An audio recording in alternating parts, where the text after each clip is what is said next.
E nós vamos conversar com o professor da Faculdade de Direito da Universidade Federal Fluminense, integrante da Associação Brasileira de Juristas pela Democracia, ABJD, Rogério Dutra dos Santos.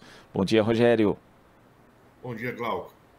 Rogério, ontem nós tivemos o primeiro debate entre os candidatos à presidência realizado nesse segundo turno e ali tivemos três blocos em que muitos temas foram abordados, em especial alguns como preservação ambiental, né, a questão do desmatamento, também diversas fake news ali ditas pelo atual presidente Jair Bolsonaro, além de temáticas como corrupção e também desenvolvimento econômico. De que forma você viu esse primeiro encontro, Rogério? E você acha que ele pode influenciar alguma coisa em termos de mobilidade mesmo, de eleitores, em termos de mobilização dos votos?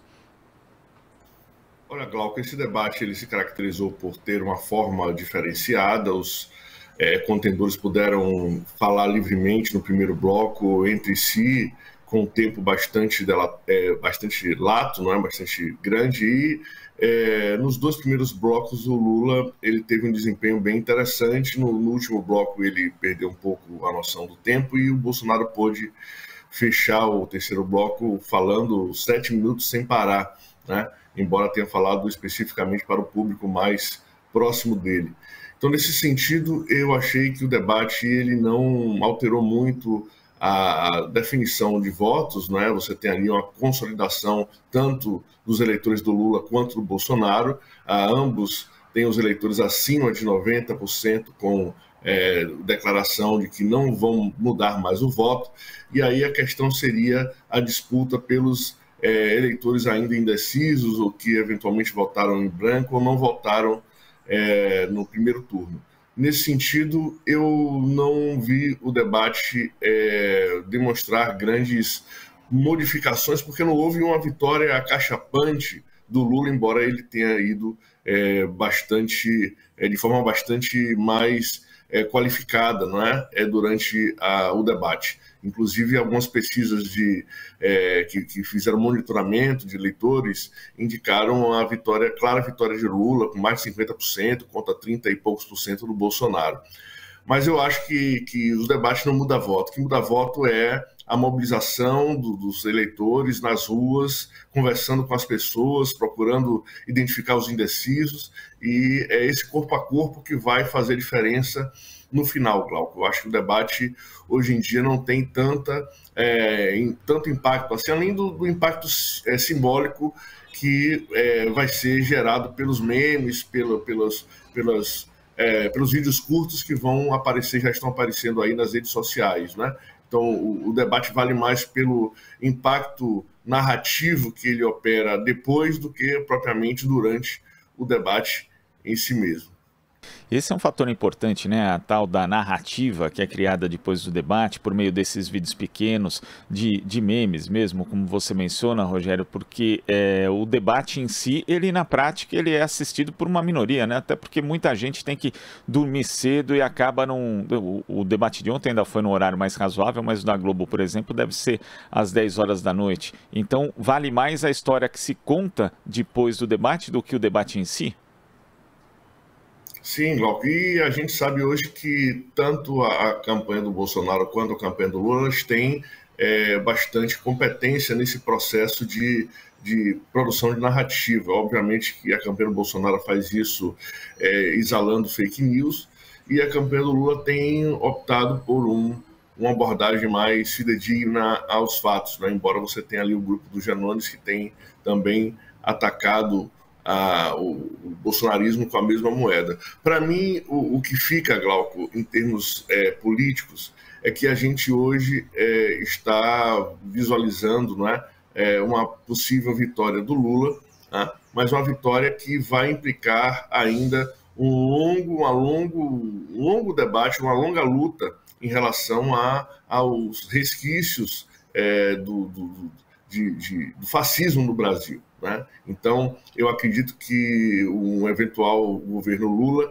ele será vitorioso nas urnas, mas ele encontrará uma dificuldade importante no sentido de restabelecer, vamos dizer assim, a civilização, a civilidade entre uma boa parte dos brasileiros e brasileiras, né? A gente tem visto aí nos últimos dias a ampliação da violência durante a campanha, vídeos têm viralizado demonstrando aí embates físicos entre eleitores, e isso de alguma forma mostra um pouco o termômetro do que foram esses 4 anos do governo Bolsonaro, né? De exaltação da violência, de exaltação da barbárie.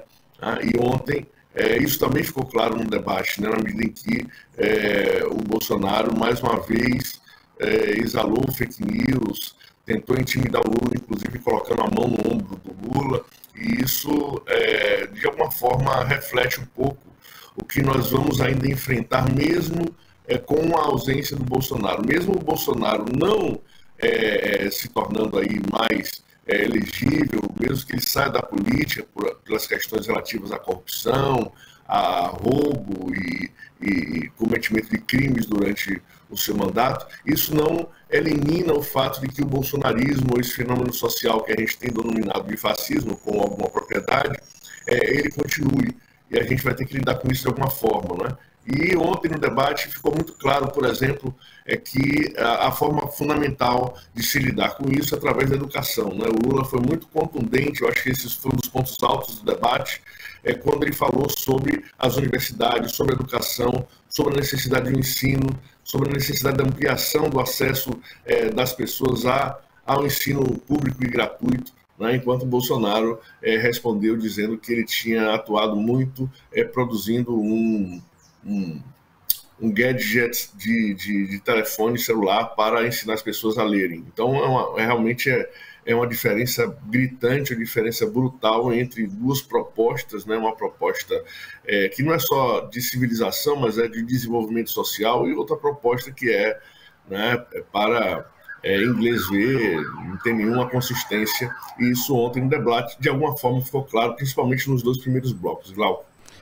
Agora, Rogério, também chamou a atenção ontem o fato do ex-juiz, agora senador eleito Sérgio Moro, estar ali no staff, né, de Bolsonaro, inclusive assessorando, indo ali no intervalo junto ao presidente candidato à reeleição, e chama atenção também porque o Moro saiu do governo atirando, né, acusando Bolsonaro de trocar o comando da Polícia Federal para proteger aliados e familiares, né, falando ali, trazendo à tona fatos que poderiam inclusive configurar crime de responsabilidade do presidente da República, e Bolsonaro, por sua vez, aí, em 31 de março, chamava Moro de traíra e mentiroso. E ontem os dois estavam juntos. Isso explicita mais do que a relação entre o lavajatismo e o bolsonarismo, mas que, na prática, a questão da corrupção nem para um nem para outro é relevante de verdade, Rogério?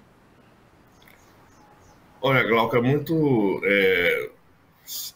lamentável que o Sérgio Moro tenha encontrado guarida na política, né? Ele virou agora senador pelo Paraná. E ele representa, obviamente, um dos setores mais radicais da extrema-direita, que passa por cima de qualquer tipo de limite institucional para alcançar os seus resultados, né? Então, o Sérgio Moro, ele hoje confirma que ele sempre foi um agente da extrema-direita, dentro do judiciário, inclusive, e que a perseguição em relação ao ex-presidente Lula foi uma perseguição de natureza estritamente política. Isso desmonta completamente o discurso de combate à corrupção, do lavajatismo. Isso desmoraliza o lavajatismo, né? Porque o Moro sempre foi alçado à figura redentora e o símbolo máximo, é o símbolo máximo do lavajatismo, e a gente percebe hoje que, na verdade, se tratava apenas de um, na época, um burocrata com vontade de poder, né? E hoje o Moro conseguiu alcançar aí um certo estrelato, virando senador, e teremos aí 8 anos de Moro senador, caso outros escândalos não apareçam, né? Como exatamente as questões relativas à sua interação inconstitucional e ilegal com poderes dos Estados Unidos, no sentido de perseguir as empresas brasileiras e desmontar as empresas brasileiras. Isso ainda está para ser investigado, Glauco. A gente provavelmente vai precisar de uma CPI do lavajatismo aí para examinar até quando e até onde nós fomos diretamente prejudicados na economia, no desmonte das empresas de engenharia dura no Brasil, e isso tem no Sérgio Moro um responsável direto. Então, ontem o Moro está com o Bolsonaro, depois deles se praticamente degladiarem quando da saída do Moro do Ministério da Justiça de Bolsonaro, isso só comprova que você está diante de duas pessoas ali sem o menor caráter, sem a menor consistência política, e que se unem para os objetivos mais imediatistas. No caso aí, o Bolsonaro está se aproveitando de alguma sobrevida política do Sérgio Moro para ver se ele consegue um ponto a mais nas intenções de votos, mas eu acredito que isso mais desgasta a imagem do Bolsonaro do que propriamente alimenta, vamos dizer assim, a positividade dos seus eleitores, né? Então, eu acredito que a presença patética do Sérgio Moro ontem no debate só constitui ali um elemento negativo para a campanha do Bolsonaro.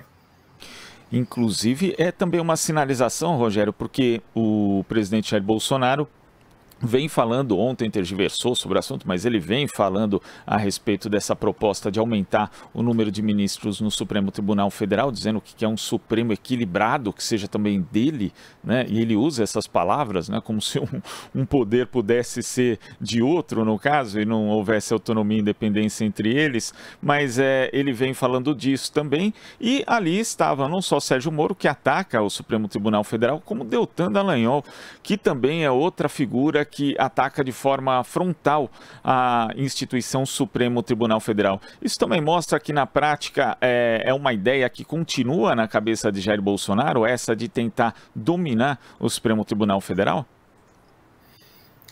Certamente, Glauco, e a presença do Moro Dallagnol só confirma isso, né? Porque essa união de última hora aí entre os lavajatistas e o Bolsonaro, ela certamente teve como moeda de troca a eventual futura indicação desses dois aí para o Supremo Tribunal Federal, né? Imagine um Supremo Tribunal Federal composto por figuras tão nefastas e tão despreparadas como é o caso do Sérgio Moro e do Deltan Dallagnol. A gente estaria realmente numa situação muito pior do que a gente está hoje, né? E obviamente que essa maquinação de aumentar o número de vagas do STF é uma maquinação característica das ditaduras. O próprio Lula, durante o debate ontem, lembrou desse fato, lembrou que a ditadura aumentou as vagas do STF para colocar os ministros que melhor cumpriam a função de respaldo do regime, e o Bolsonaro ele não tem resposta para muita coisa, porque, na verdade,